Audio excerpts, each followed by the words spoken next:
morning. I was almost that guy that clapped at the rest at the symphony. I wasn't sure if I should get up and start a recording of a lecture of my own from the internet here. So that was beautiful. Did you write that? Amazing. All right, well, I'm Swami Chidbrahmananda. I know many of you. I've been out in Washington, D.C. for the last 7 or 8 years or so. So it's wonderful to be back here in California. And I should answer an email that I got from someone named Gloria this morning saying that she saw my name on the lecture list and wanted to welcome me to Southern California. So if you don't mind, I'll just answer the email. Gloria, if you're out there listening, thanks. It's good to be back. And just between you and me, Santa Barbara rocks. All right. I want to start always with Hafiz, a poem by a Persian poet from, I guess, the Middle Ages, because he opened the door for me. I was at a time in my life in the 90s where, I don't know, I'd kind of worked my life into a corner. I was kind of wondering what was going on. I had sort of given up on spiritual life, didn't really believe in the idea so much at the time. And I was browsing through the Aardvark bookstore on Church Street. I think it was Church Street. And I found a small book of Hafiz's poetry, and I opened up to the first poem. And it took place in a bar, in a pub, which I wasn't expecting at all in a book of spiritual poetry. And he was talking about the bartender was pouring drafts of divine love and handing them out to everybody who had come to the tavern for bliss. And I enjoyed reading that poem and the poem after it, which was about sailors and ladies, and the poem after that. It just took me into all those worlds that I was familiar with and spiritualized them, showed me something beautiful in them, showed me actually what I had found beautiful in them but had been naming incorrectly. That to see the divine in all things is our goal in spiritual life. So this poem says, forget every idea of right and wrong that any classroom has ever taught you, because an empty heart, a tormented mind, unkindness, jealousy, and fear are always the testimony you have been completely fooled. Turn your back on those who would imprison your wondrous spirit with deceit and with lies. Come, join the honest company of the king's beggars, those gamblers, scoundrels, and divine clowns, and those astonishing fair courtesans who need divine love every night. Come, join the courageous who have no choice but to bet their entire world that indeed, God is real. I will lead you into the circle of the beloved's cunning thieves, those playful royal rogues, the ones you can trust for true guidance, who can aid you in this blessed calamity of life. Hafiz, look at the perfect one at the circle's center. He spins and whirls like a golden compass.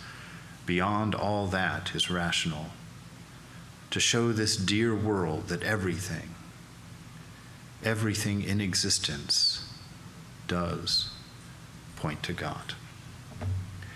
I think that's the secret of living, is to know that right there. That everything you love in life, everything that you find attractive in life, is only because God exists in it. And it's reflecting your nature back to you. And you love that, because it's our nature to love.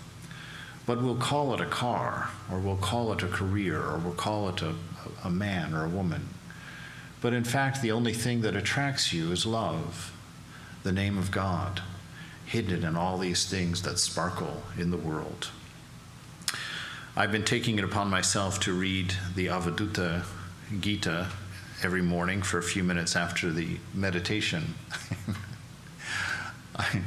I do that to kind of remind myself how little I know and how lofty this ideal is. And I want to read some of the verses to you that have given me wonderful pause for thinking this week, have given me some wonderful time to just reflect and to hold on to this reality that is beautiful, that is loving, that is nurturing, that is concerned and caring, and to carry on in the face of a world that doesn't seem that way, doesn't appear that way.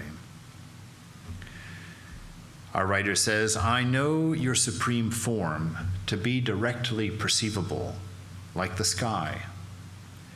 I know your lower form to be as water in a mirage. When all these appear to you as false, when the body and so on appear to you like space, then you know Brahman truly. For you, there is no dual series. What I do, what I eat, what I sacrifice, and what I give, all of this is not mine in the least. I am pure, unborn, undecaying. Know all this universe to be formless. Know all this universe to be without change. Know all this universe to be of purified body. Know all this universe to be the nature of the Absolute.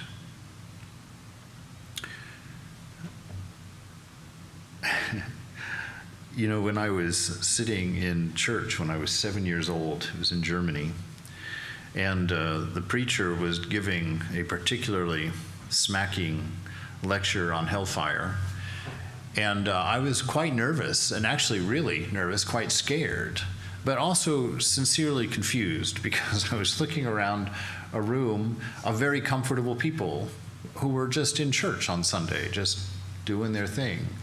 And here these outrageous words, these outrageous messages were coming at us.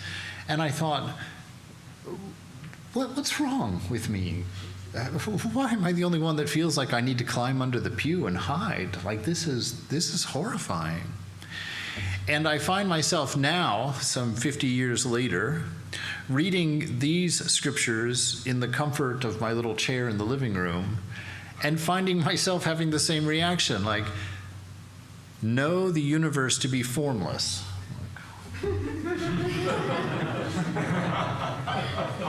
How am I going to go about that, you know?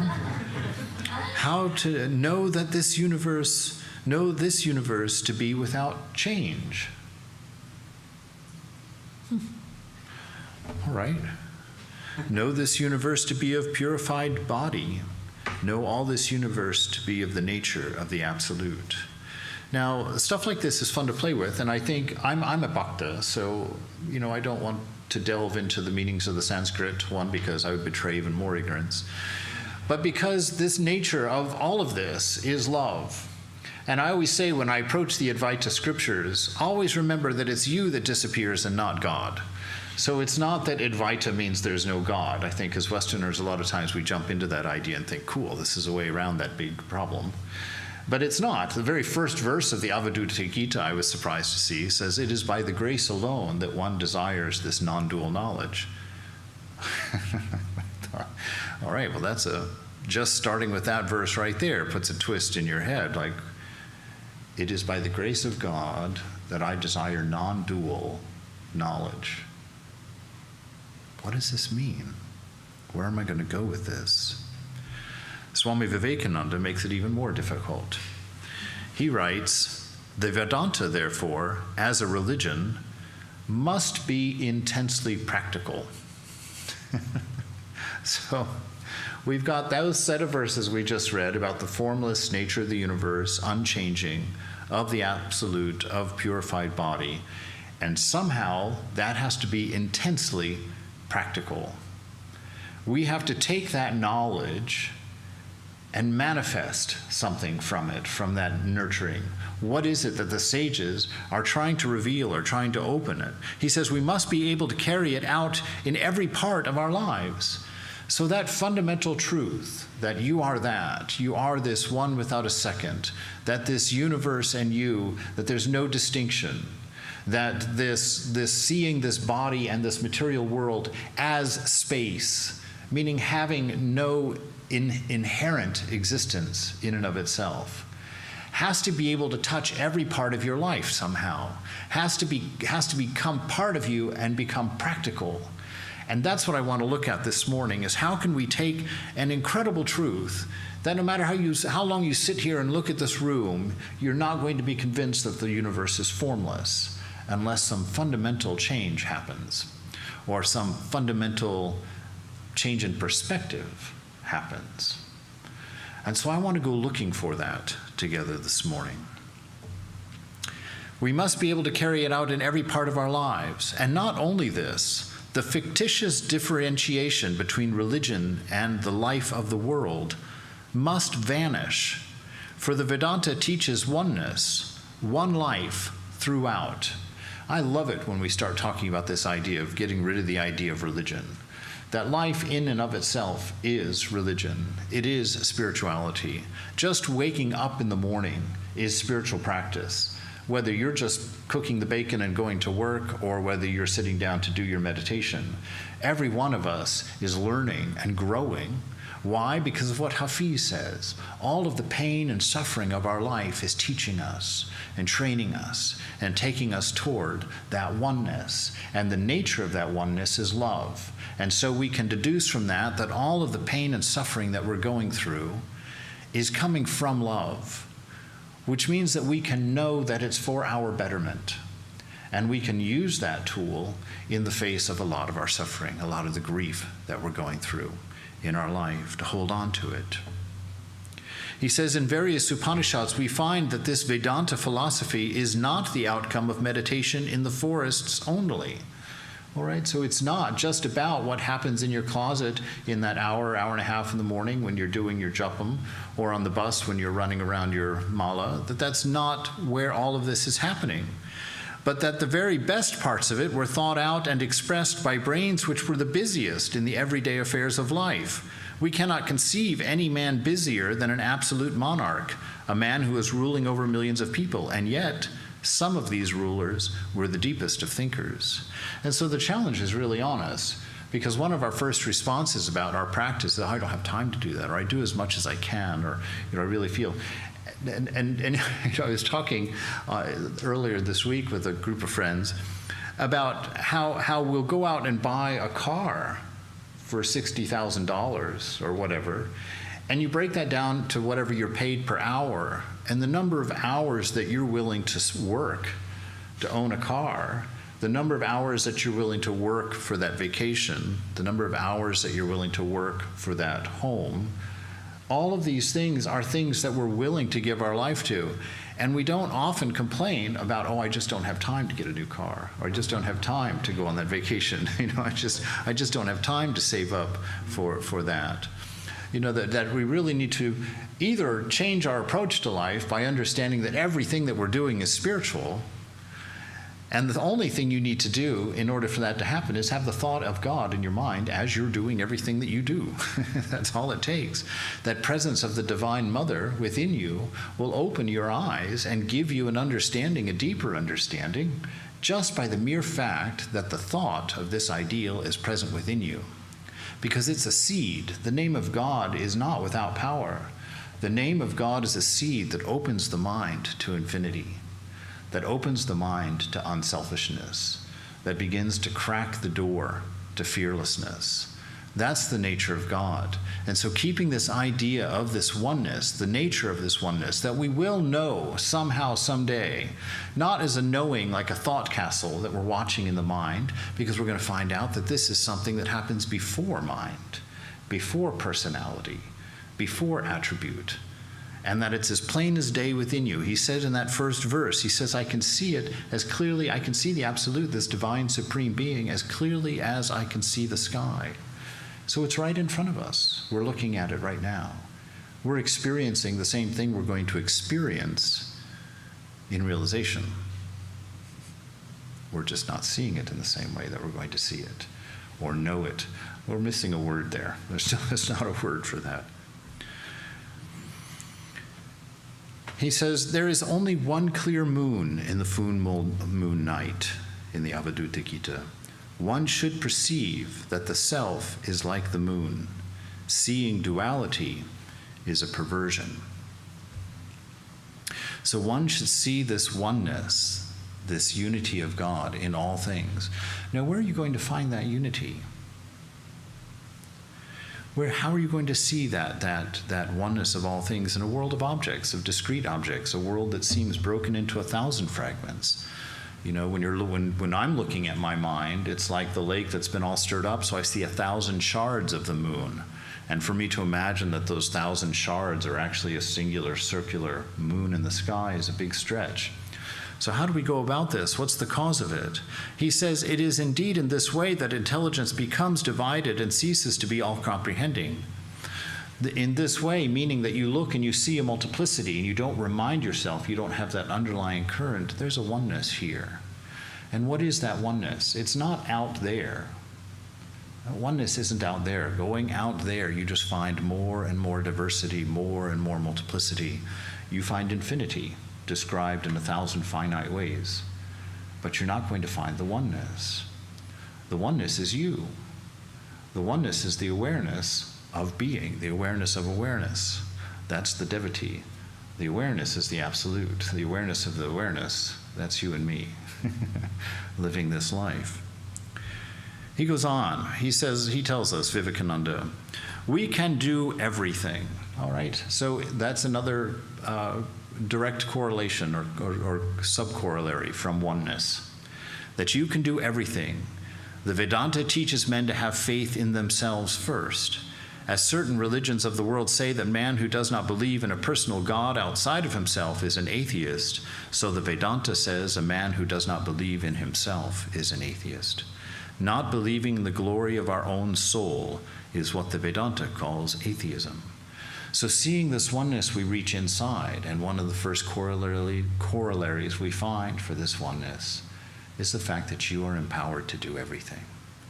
You can do what needs to be done. You can become a great meditator. You can still the mind. You can know God. And not only can you, it's your birthright. You're destined to know the beloved. You're destined to overcome your weaknesses. You're destined to be strong, to be invincible, to know the truth. The cobra's bitten you, as Thakur says. You don't have any choice in the matter. He says the greatest error is to say that you are weak, to say that you're a sinner, a miserable creature, and that you have no power and you cannot do this or that. Every time you think that way, you, as it were, rivet one more link in the chain that binds you down. You add one more layer of hypnotism onto your own soul. You see, you and I are just a story. We don't have any real existence, because if there's only one without a second, and it's not God who disappears, it's you and me that disappear, which means that we don't have an actual existence. We're a story.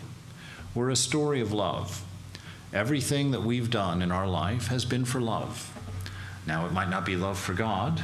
It might not be for love for anything except enjoyment or our senses, but it has been love nonetheless. And by coming to know that your nature is pure, which means you only act from love, it's just a matter of changing that which you love, or recognizing that which you love, so that you can move on from being selfish. You can move on from being angry. You can move on from being jealous, because your nature is the opposite of that. Your nature is infinite. There's one. Who is there to be jealous and who is there to be jealous of? There's one without a second. I remember one time walking through the living room in D.C., and there was well, I'm not going to mention any names so I can tell the story. There was a particular devotee that somewhat annoyed me at times. But up until that point, we had been new acquaintances, so I didn't really know them that much. And so really each annoyance was sort of just taken in stride in the moment, right? Well, that was annoying. And you move on.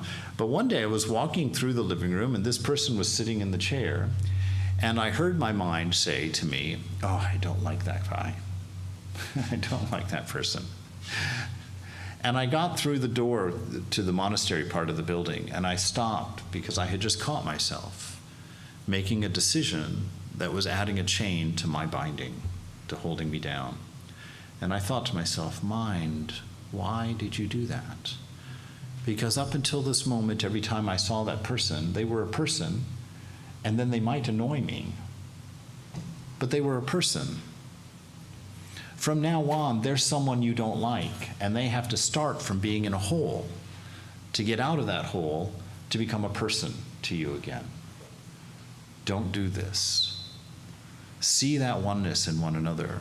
Assume that the same love that has motivated you in all of your choices is the same love that's motivating them in their choices.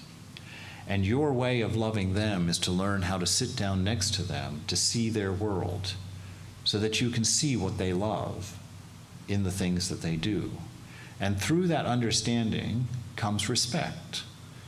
Through that understanding comes community, comes trust. And through that comes healing, because then both of you facing the same direction after that conversation can both take a step forward together. Because learning is never one-sided. The teacher always learns from his words in the same way that anyone else hearing them learns. Because it is the Divine Mother that's the doer. It's that one without a second. So think positively.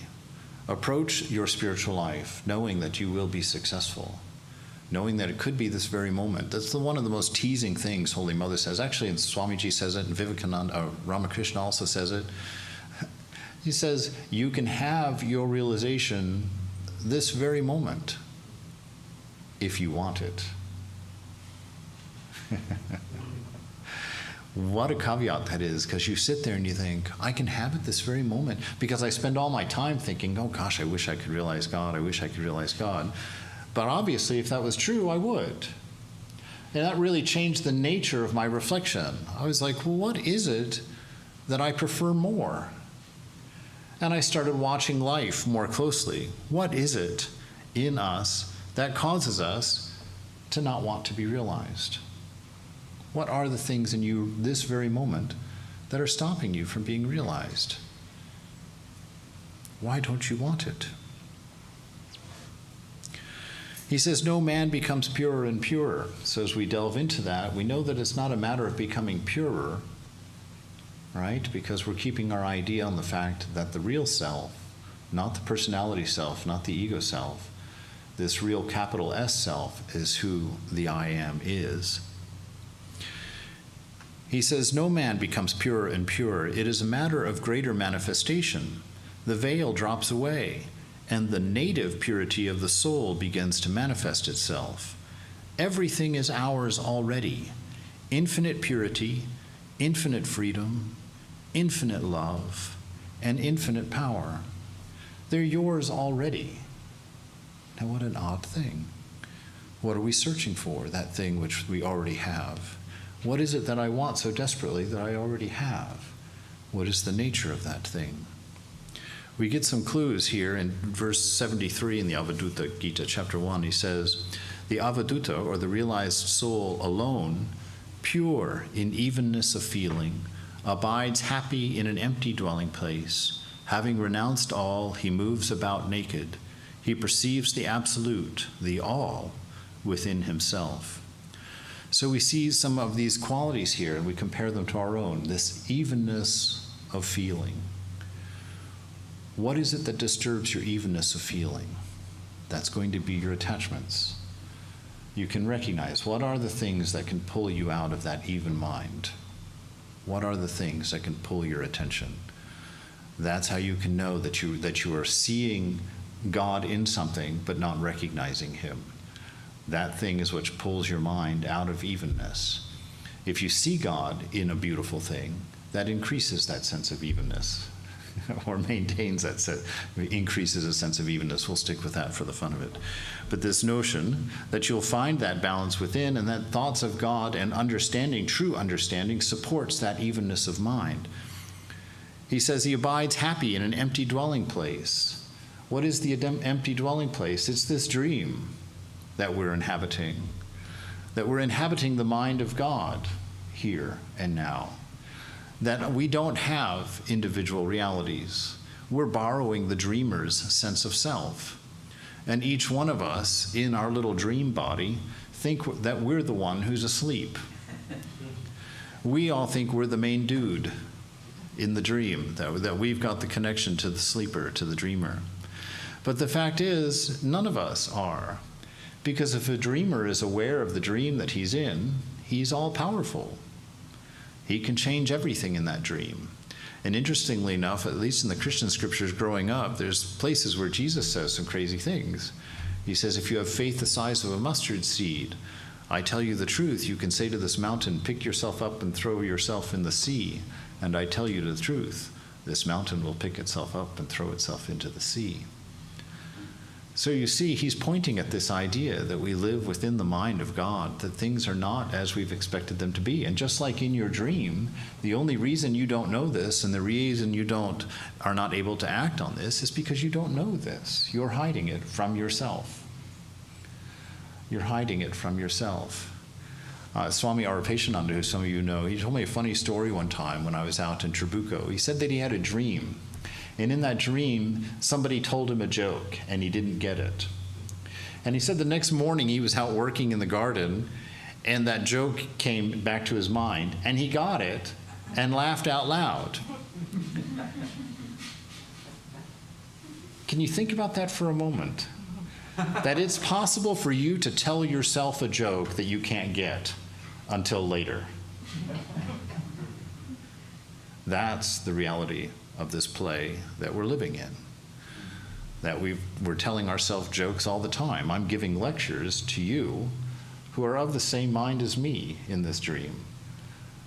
I've got this idea that I'm sharing and telling you, and you've got this idea that you're sitting there listening and learning when we're both accessing the same mind. That same one beloved, that same one without a second. But we've accepted our dream body and the limitations and restrictions of this dream body, this personality, and we've held on to them. And because we've held on to them, we've become small. We're no longer the dreamer. We're terrified victims of the dream. We're not able to keep an evenness of mind because we don't know the mind that we're talking about. We've thought that this mind is a little set of limitations and restrictions. And so we think, well, how do I make a set of limitations and restrictions steady? Well, you can't. Anything with limitation is not going to be steady in time, you know. You've got to open up the idea of what you are to include everything. For your concerns to include everyone all around you.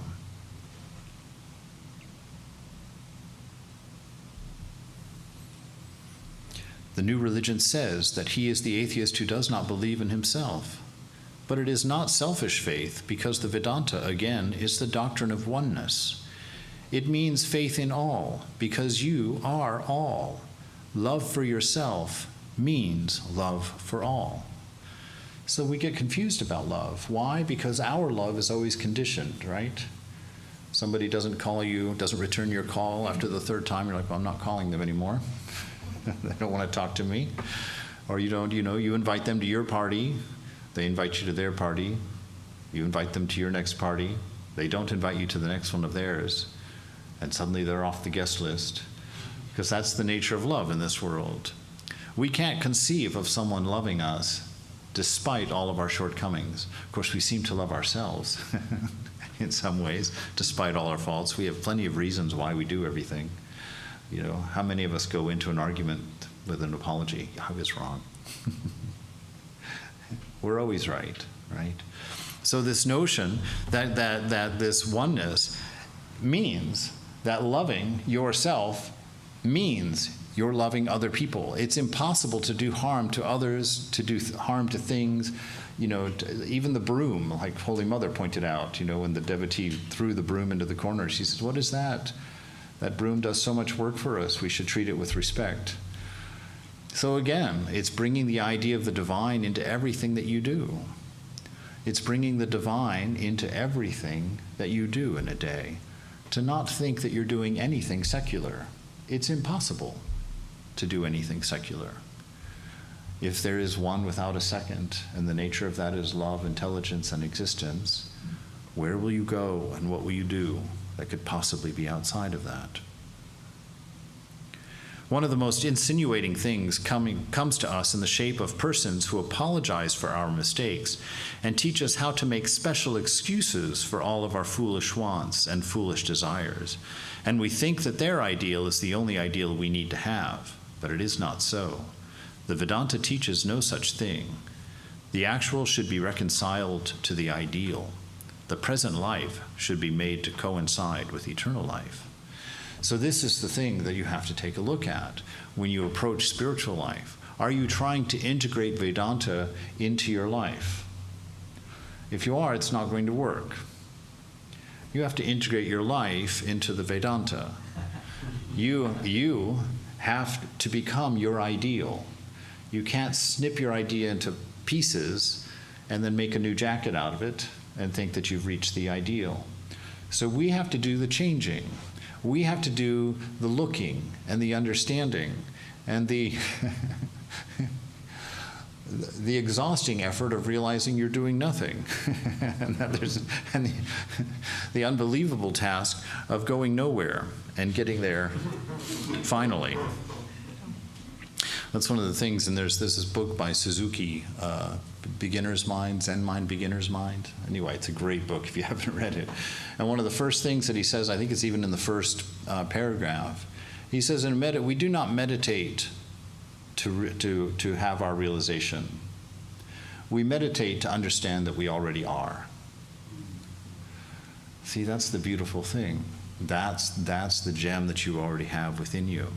And so it's always fun. I remember sitting in the shrine one time. I'd been in the monastery for like 6 or 8 months at that point, and it was a beautiful day. The sun was shining in the shrine room, and I only really went in there because it was so inviting. I mean, it was painted baby blue, and the shrine was this wonderful cream colored, and Thakur was there, and Ma was there, and Swamiji. So I thought, I'll go and sit for a few minutes. And I sat in there, and that idea came to me that I had everything necessary for me to realize God at this moment. That I don't have to know anything else. I don't have to do anything else. I don't have to go grab something else. That I have everything that I need to realize God in this moment. And I sat there for the longest time trying to find a perspective or trying to find something that I wasn't understanding or seeing. And I couldn't do it. I couldn't get there. And so I remember going to Swami Prabhupada during lunch and saying, Maharaj, I get this thing that, we're already realized and that there's one without a second and that this is all just ignorance. And I said, but when I sit there and just try and see any of this, I can't see it. And he said to me something very, very interesting and very, very important. He says, it's because it's you. It's not something that you can objectify. It's not something you're going to go grab. And so all of our lives, we're trained to go looking for ourselves, right? When I ask you who you are, what do you tell me? You immediately query your mind. Who am I? Oh, I'm a doctor. Oh, I'm a college student. Oh, I'm an old man.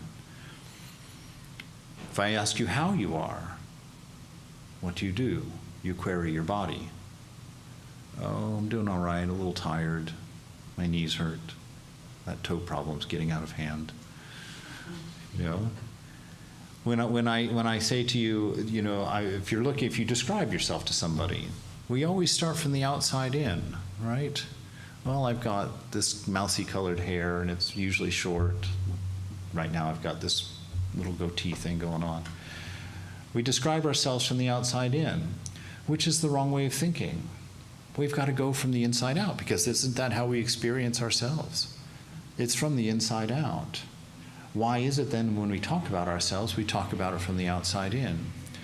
It's only important because Sri Nisargadatta, who is purported to be realized, said that that's the one difference between a realized soul and a deluded soul, is that we see our world from the outside in.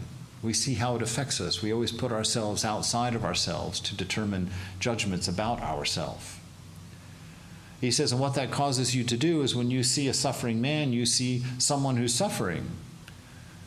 And you've got someone over there, and you think, oh, I'll go help them, as if you're better off somehow, as if you, in the same dream as that person, can actually help them. What will you give them in this zero-sum dream? He says, an enlightened soul, when he sees someone suffering, suffers, because he knows himself to be that soul. He knows himself to be suffering. This is the magic of Advaita Vedanta for a bhakta, is to know your beloved is this one self who's dreaming all of you, all of your friends, all of your family, all of your life. To know that, and let that love for the beloved, which dwells deep within, be reflected in your love of each other, so that your service becomes worship. Your service becomes an opportunity. It doesn't become a giving, like I have something to give to you who needs something that I have. It becomes a communal worship, a friendliness that won't build up resentment over time. You know, where somebody, the person being helped all the time, can maintain their dignity, because you're worshiping the perfect gem within them, with the perfect gem that exists within you. This is how we take these ideas of oneness, these ideas of an unchanging universe, these ideas of one without a second, and translate it into our understanding of the dream at this moment, in preparation for grace, in preparation for Mother at some point just turning around and touching us with the hem of her skirt and letting us see, letting us understand. Because even in Jnana Yoga, it is by grace alone that you reach the goal. It's not something we can do. It's something that we are. There is this strongly conservative tendency in human nature, Vivekananda goes on to say. We do not like to move one step forward. I think of mankind just as I read of persons who become frozen in snow. All such, they say, want to go to sleep, and if you try to drag them up, they say, let me sleep. It's so beautiful to sleep in the snow. And they die there in that sleep. So that is our nature. That is what we're doing all of our life, getting frozen from the feet upward, and yet wanting to sleep. So this notion of being able to have your realization in this moment, if you wanted it, becomes this same problem. What you've fallen in love with is the familiar. What you've fallen in love with is the habitual. And why is that? Because there's no other way to be secure in this world than to fall in love with your pretenses. Because you don't have the first idea about what this thing is that we're experiencing. Unless you create artificial boundaries. And how do you know that? Well, ask any toddler. After the third why or the fourth why, you're out of answers. He's asking things that you're like, wow, I don't know why. And it's really bothering me that you're asking. Why? Because he's shaking those worlds, those walls that you've secured yourself in, where you know one or two layers out, just enough to run a life and say, I'm going to make this thing happen. We're going to make it work. You know?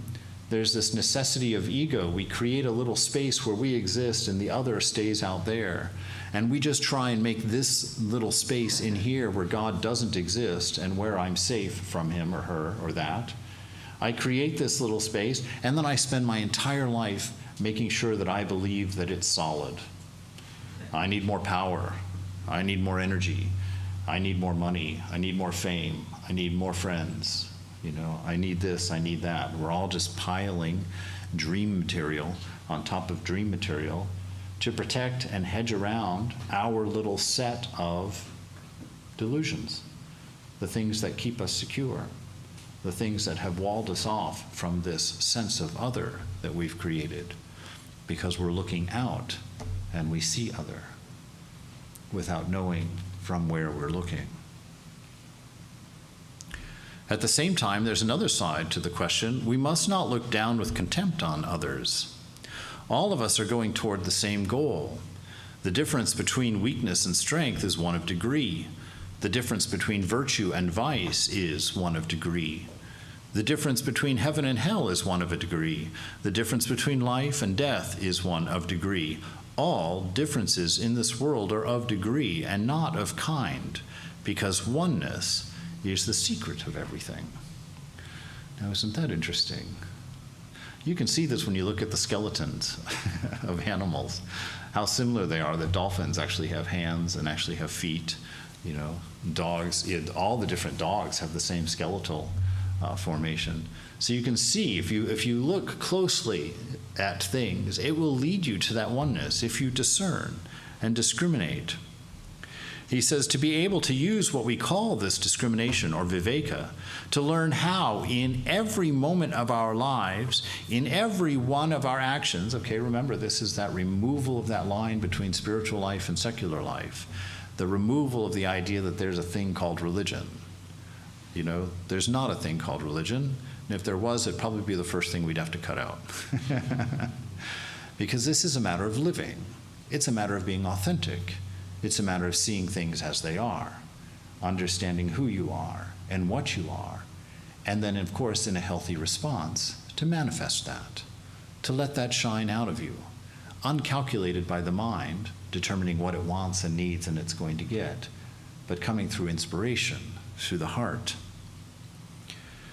Every moment of our lives and every one of our actions to discriminate between what is right and wrong, what is true and false. We shall have to know the test of truth, which is purity or oneness. Everything that makes for oneness is truth. Right?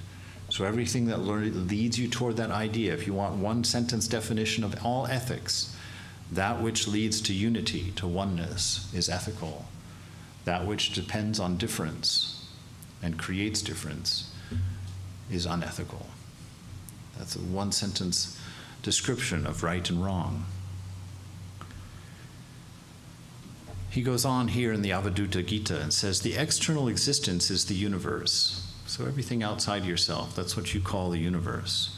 The inner existence, this one was interesting to me, the inner existence is called Prakriti. So that energy of God is your inner world.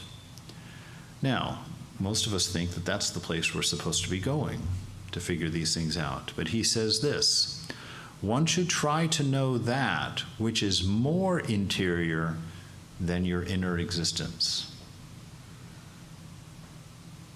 That which is like water within the kernel of the coconut.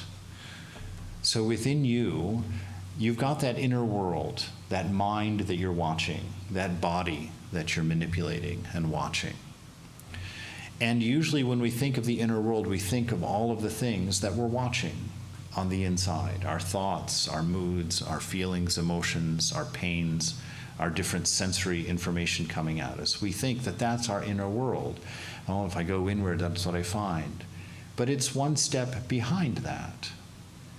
That you that is in fact unchanging. That you that has been there, you know, it's one of the most fascinating ideas to me that I look at my body now as it's slowly melting, you know, back into the ground. I can see it happening even now. That this body that I call me has probably not one thing in common with the 3-year-old me of my earliest memory. And yet I have no trouble calling that me and this me, even though there is nothing in common between those two things. Between my mind of yesterday and my mind of today, there's nothing in common between the two. So what is that I that holds me together? What is that I that doesn't change, that's always me? What is it, how is it that I can always say, I'm here now? And why is here and now always the same place? In the internal world. Wherever you go in the universe, if you close your eyes, you're in the same place you are here. Wherever you are, there you are. That is the unchanging, infinite nature of yourself. There's no description there. There's no noise there. There's no limiting adjuncts there. It's infinite, it's pure, and its nature is love and intelligence. Let that manifest. You don't have to do anything. You don't have to grab the reins to make it happen. If you stay established in that space, Thakur says you can't make a mistake. That alone will lead you to the right thing. Illusory knowledge relates to what is outside. Correct knowledge to what is inside. Try to know that which is more interior than the inside. That which is like water within the kernel of the coconut. Now, I like the idea of this water in the kernel of the coconut. One, because the coconut's got those different components, got that inner space, it's got that inner fruit, and then it's got that outer husk on it. And you can kind of see the body in that, the mind and the external body. But in there is something that's not really a part of the coconut. It's formless. It shakes around in the middle of that coconut. That's the I that we're talking about. That you that's going to take any form, that has taken thousands of forms so far. You've chosen this one for today. Maybe. Of course, it gets weird when you start going too far into it. So for love is existence. So anytime you want to know where is the love of God, the fact that you exist is the fact that you are in the mind of God. The fact that you are means that he loves, she loves, accepts, nurtures, remembers, and experiences you. That if this I that is before my personality, before my mind, this I that is before the inner world and certainly before the outer world is unchanging and ever free, and its nature is love, then that means that God experiences my life as I experience my life. I remember there was a time when I was trying to do some discrimination on my own with some of my myriad of weaknesses, and one of my techniques for doing that was to put my mind in my hand, in my mind, and sit there and with Mother to look at my mind and say, look at the thoughts that are going through this mind right now, Ma. It's like there's a real dilemma here because I'm embarrassed by them, and at the same time I love them. And it's really difficult. And I was telling Mother, I was like, as a matter of fact, you would find this beautiful if you were me. And I had just finished saying that, and I just felt the truth of that. It's like, that's right. There's no me here. This is a delusion. And Mother experiences this delusion. She experiences my pain. She experiences my hurt. And so in essence, as a bhakta, you want to live a right life, not just because you don't want to hurt yourself, but because you're hurting your beloved. You're hurting your deepest ideal of love, your highest ideal of acceptance and caring. And so you get a different motivation, a different inspiration. Because any of us, if you marry a perfect partner, someone who accepts you in everything about you, you don't run out and try to get away with everything.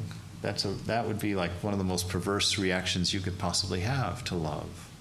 If you had someone who loved you so much that they would never ever doubt you, what would your response be? Your whole life would be inspiration. You would always have your eyes on what you could be doing for that person, of what you could give that person, of how you could communicate to that person, how amazing they make you feel, how whole they make you feel, that oneness that they give to you. This is the nature of God. This is the nature of that oneness. For that love is existence, God himself, and this is the manifestation of that one love, more or less expressed. The difference is only in degree, but it is the manifestation of that one love throughout. Therefore, in all our actions, we have to judge whether it is making for diversity or for oneness. So that's that constant discrimination, that presence of God, the presence of the beloved.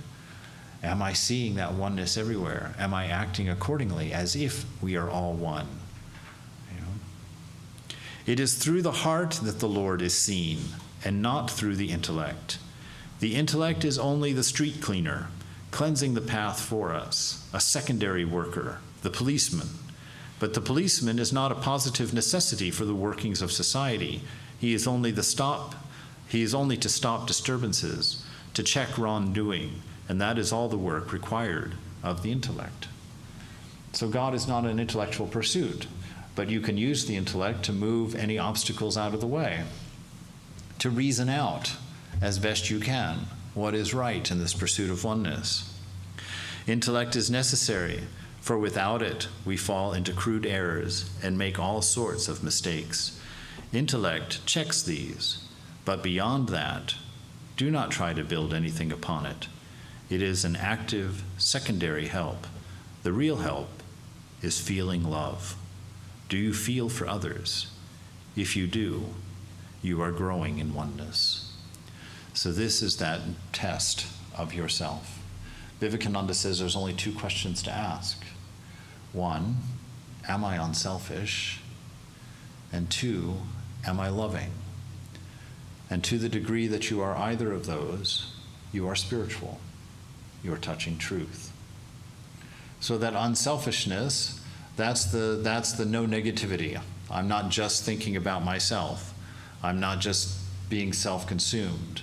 But that's not enough to not just be self-consumed. It's not enough just to live a harmless life where you're not hurting others, right? Because the second question is, am I loving? That's a proactive thing. Do I walk around like the Peace Pilgrim? The Peace Pilgrim says that she sees every moment as an opportunity for service.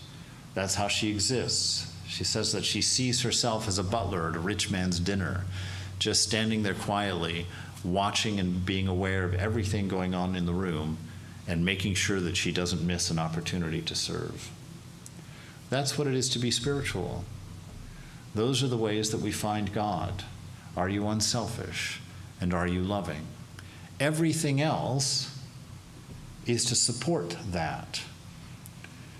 So if you're doing lots of meditation and it's making you proud of being a meditator and making you judgmental of others, you've got a problem. You've got an issue. You're not becoming spiritual. You're taking the tools of spiritual life and creating ego out of it. Don't do that. That's a very difficult situation to get out of. When the very tools that are supposed to bring about humility and oneness are bringing about arrogance and smugness, we've got big issues.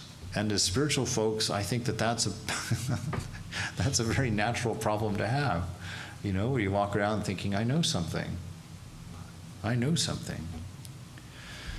What we know is that God is one without a second. What we know is that he's unchanging. What we know is that he is formless and that he is of purified body and the nature of the absolute. What we know is that we are that, and to be authentic means that we will love. To be authentic means that we will be intelligent. And our faith is based on the very fact that we exist and that we know these things to be true.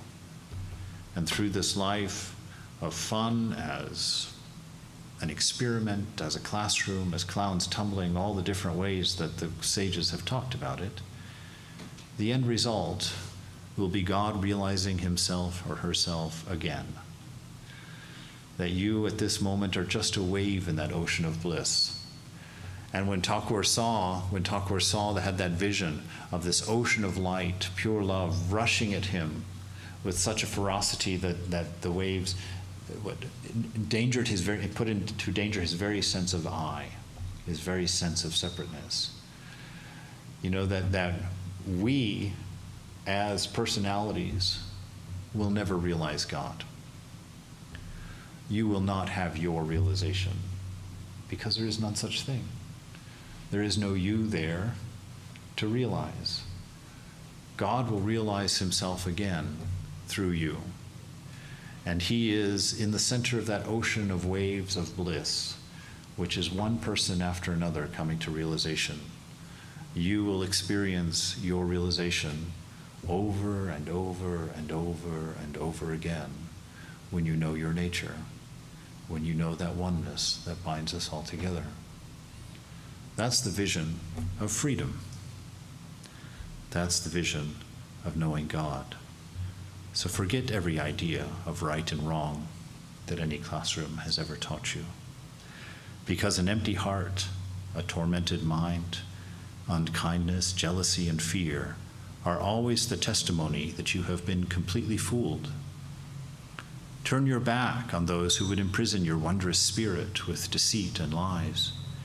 Come, join the honest company of the king's beggars, those gamblers, scoundrels, and divine clowns, and those astonishing fair courtesans who need divine love every night. Come, join the courageous who have no choice but to bet their entire world that indeed God is real. I will lead you to that circle of the beloved's cunning thieves, those playful royal rogues, the ones you can trust for true guidance, who can aid you in this blessed calamity of life. Hafiz, look at that perfect one in the circle's center. He spins and whirls like a golden compass beyond all that is rational to show this dear world that everything in existence does, in fact, point to God.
I'm going to make it up from this point forward.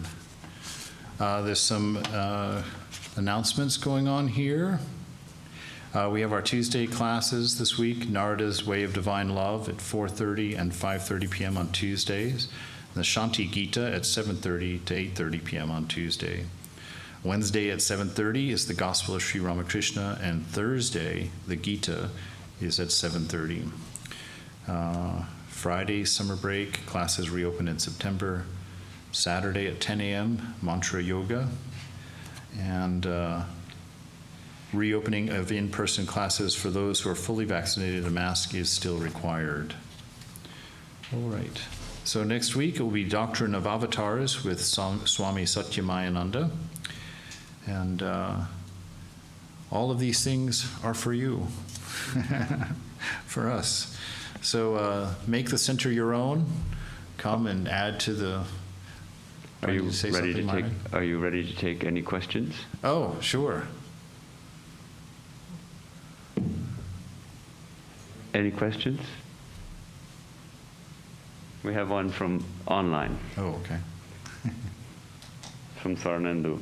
If someone is not a slave of incessant human desires, lives morally, and has a generally pure mind, then how much of sadhana does he require to do in order to realize God? Well, there's more than he has any notion of limit to. Yeah, it's a good question, because technically you don't need any. You are that already. And if you're not in a hurry to get there, you can you can take that path. You know, Thakur says that everyone's going to make it, some in the morning, some at lunch, and some after dinner. So it's not a matter of how much sadhana you need to do. It's a matter of how loving and unselfish you are. And your sadhana will support that. So if you have this notion of being the doer in your practice, take away all the limitations. Take away all ideas of not practice and make standing in line at the grocery store part of your practice, to look around and see God everywhere, look for an opportunity to help somebody, let somebody go first. So it's not a matter of quantities. It's a matter of isness. This is the reality that you are inhabiting at this very moment. From that reality, everything is blissful and ecstatic. It's perfect as it is. The world becomes perfect when you become perfect. And so Thakur says it's very much like a thief who's in one room and knows that in the next room over that there is a vast amount of gold. Does he sit there and think, how much digging will I have to do in order to get that gold? That's not even his thinking. His thinking is, I'm going to get that gold. And you do whatever's necessary. So in spiritual life, it's that. If you're not experiencing the divine, if you're not experiencing a life of contentment, a life of underlying bliss and intelligence, throw yourself in. Do whatever's necessary. There is no limit. Everything will be helpful. Nothing will be lost in that effort.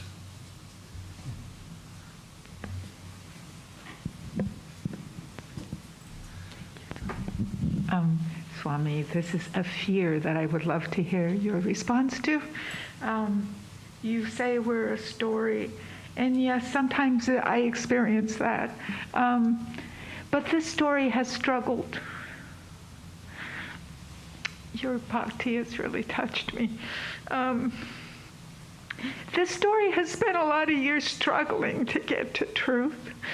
And I have this fear, like, what if I don't realize in this story time? Do I have to start out from scratch, or will I know that, is any of it, what becomes of it? Oh, yes. There's a lot of ways to approach that. One is you are a story, all right? And you are in the story where you are. So if you're reading the book, you've got all those pages behind you and you've got all the pages in front of you. That story is going to end as it ends, no matter what. And the promise to you is that it will end in realization. So you just keep reading. You just keep going forward on your story. But it's easier if you always remember that it is just a story. One of my favorite things to know is that when I'm getting depressed, or when my mind is getting agitated or full of anxiety, is to bring it back to this moment. What do I know and what do I experience in this moment that my mind is not feeding me and that my senses are not giving me? I try to just be here, to feel this opportunity of living, this opportunity of being, all of this magic that I'm witnessing all around me that I've taken for granted because I don't think about it most of the time. But to come to know that God is fully present. Your realization is this moment. To be able to see this moment as it is. And to accept that embrace, that you're surrounded by love, that you're surrounded by hope, you're surrounded by grace in this moment. The things that give you the idea of the past and give us suffering in the moment is all of your attachments. You see, when you see things coming through the temporary nature of the body and the mind, you like some of them. You see a name of God that's particularly attractive. You might not think it's the name of God. You might see something beautiful. And so what do? You don't want that thing to be temporary. So you share your immortality with it. You put it into memory, into mind, and you make it immortal with you. And now you can no longer experience the moment as it is, because now you've got something in the mind which is between you and the moment. And that is an attachment, and it's going to make you feel a lack. It's going to make you feel, I need this thing in the moment in order to be happy. And that's where your sense of future comes from. Because now you have to create a plan to go get something to make this attachment manifest in the present moment again. So you've got your past, which is all of your attachments, and you've got your future, which is all of your desires. And most of us cannot experience the bliss of the moment because we're bouncing back and forth between our future and our past and are not occupying here and now. We're forgetting to remember what it is to be a manifestation of love. We're forgetting how joyful it is to serve, to reach out in comfort, to care for somebody. We get caught up in our desires and our attachments, and we forget it's our nature to give, to serve. And that's what our life then becomes about. It becomes about our attachments and desires. And with that combination, there's always suffering. There's always fear. But that suffering is a sign of love. If God didn't love, he would just let you be there. He would let meaninglessness be enough. But Vivekananda says, believe in this world, not as a bunch of disparate, separate things, but as being the direct manifestation of your highest ideal, of love itself. Live for that. See it everywhere and insist on it. Keep your eyes on the moment, because that's all you have. The moment you realize God will be here and now. This moment is unchanging. This moment does not slip into the past and does not come from the future. This moment always is. It's the same moment that Jesus lived in. It's the same moment that Ramakrishna lived in. It's the same moment that Buddha lived in. And all of the knowledge that they give us in their scriptures and their teachings came from this same moment that you're inhabiting, this minute, here and now. All of the scriptures were condensed from this moment, here and now. And that's the moment you always have with you. There is such a richness of beauty in that knowledge. There's such a depth of existence in that knowledge. Be present. Let the future be what it is. Let the past fall where it's fallen. Be full of the moment, the I am. And don't let things become a story that's distressing. Give yourself permission to drop your story, to not believe it for a moment, and to think that, in fact, what I'm seeing is an infinite universe that's unchanging, absolute, and of the nature of love.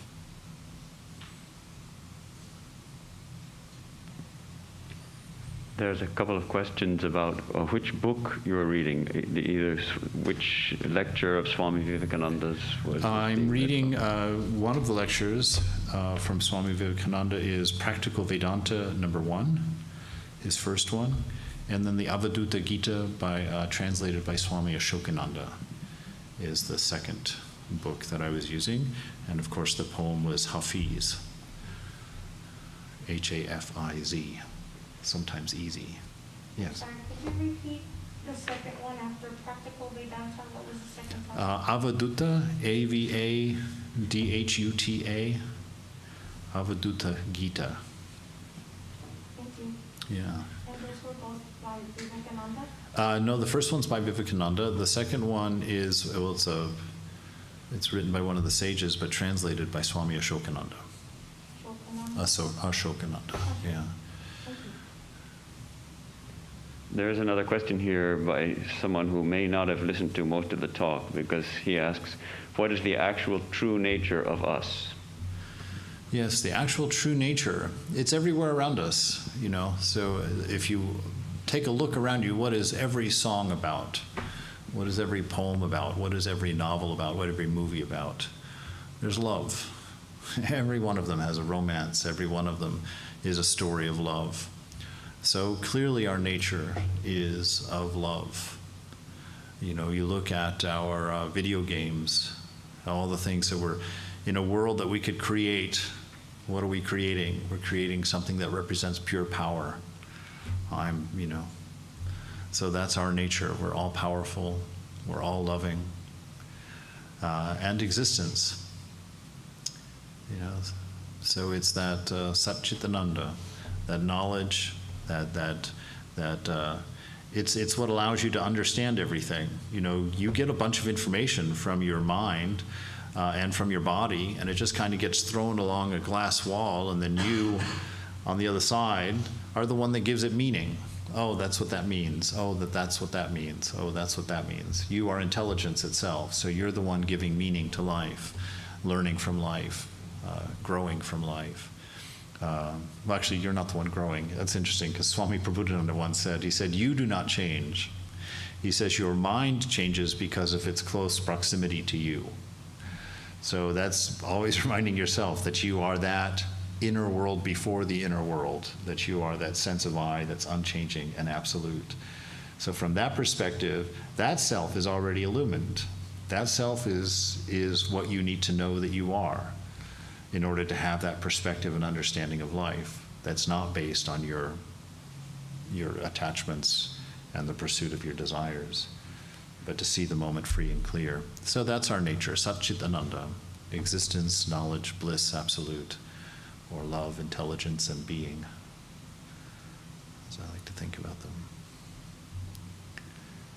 On behalf of everyone, thank you for a beautiful talk, and glad to have you with us in Hollywood. Why not stay for a while? Yeah, sure.